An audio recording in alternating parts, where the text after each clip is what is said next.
Welcome. I'm Richard Hosna, and I'm your host for the Wisdom Inspired Life podcast and this YouTube channel. Great to have you back. If you'd like to email me, you can email me at richardwib@gmail.com. I love hearing from listeners. Before we get into today's episode, just to alert you that there are several playlists on this channel. You should really check them out. One of them is the Advanced Wisdom playlist. And as the title suggests, it really is the most advanced wisdom that you will see on this particular channel. Check it out. It's likely you'll find something of interest and maybe even inspiration for you. Well, today's podcast, this episode, will become part of another playlist, the Ageless Wisdom playlist. The Ageless Wisdom is 24 volumes and 10,000 pages of the highest esoteric wisdom from the enlightened Tibetan master Zhao Ku, who is now part of the spiritual hierarchy for planet Earth, and he transmitted all 24 volumes via mental telepathy to Alice Bailey, a U.S. citizen living in places like Monterey, California. Well, those 24 volumes are a tough read, so what I'm using here is a compendium volume called Ponder on This. Last time I looked, there were a few copies still left on Amazon if you're interested. Well, today's topic is about the art of dying. We dealt with death in the previous episode, and we're talking about the art of dying here. Connected, for sure. So let's dive in. The fear and the morbidness with which the subject of death usually evokes, and the unwillingness to face it with understanding, are due to the emphasis which people lay upon the fact of the physical body. In the facility with which they identify themselves with it, it's based also on an innate fear of loneliness and loss of the familiar. So all that's real. Death, I'm going to lose my body, and some people, I'm going to lose everything. After death, there's nothing. Not quite true, for sure. But also the fear of loneliness and what happens after death and all that's real, but quite frankly unnecessary when you know about the circle of life. Yet the loneliness which eventuates after death, when a man finds himself without a physical vehicle, by that I mean our physical body, you still have your astral and causal body, let's call it your light body, is nothing compared to the loneliness of birth, which I talked a little bit about in the last episode. So death, once we understand what the process is about, is not something to be feared. I've got a pretty good sense of when I will pass from this earth, and I'm ready when that happens, okay?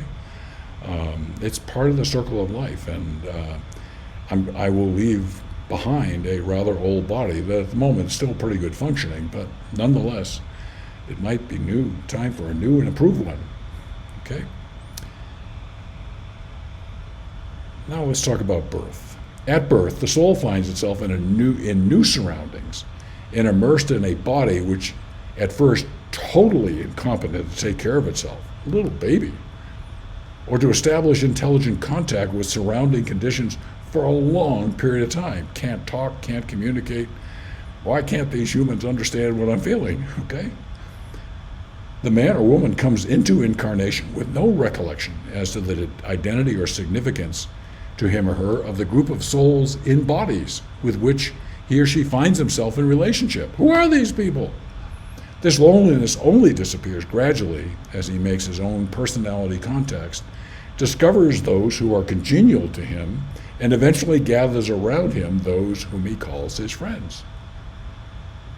So, in many ways, the process of death is a whole lot easier than the process of birth, especially the time period. Death happens pretty quickly in transition to the astral plane and your astral and causal body. When you reincarnate, not so fast by any imagination. So quite a difference. So let's talk about this. After death, this is not so, for the man finds on the other side of the veil those whom he knows. When we leave our physical body, go through the process of that happens after death, we find on the other side of the veil, namely the veil between this world and the astral world, those whom he knows and who've been connected with him in the physical plane life. And he's never alone as human beings understand loneliness. He or she is also conscious of those still in physical bodies. He can see them. He can tune in on their emotions and also upon thinking, for the physical brain, being non-existent, no longer acts as a detriment.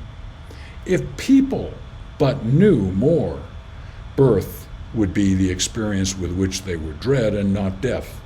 For birth establishes the soul and the true prison, and physical death is only the first step towards liberation. Now this really turns life and death, birth and death, upside down for many people. But this is what really happens. Okay? Think about this. Go back and listen to this again. Okay?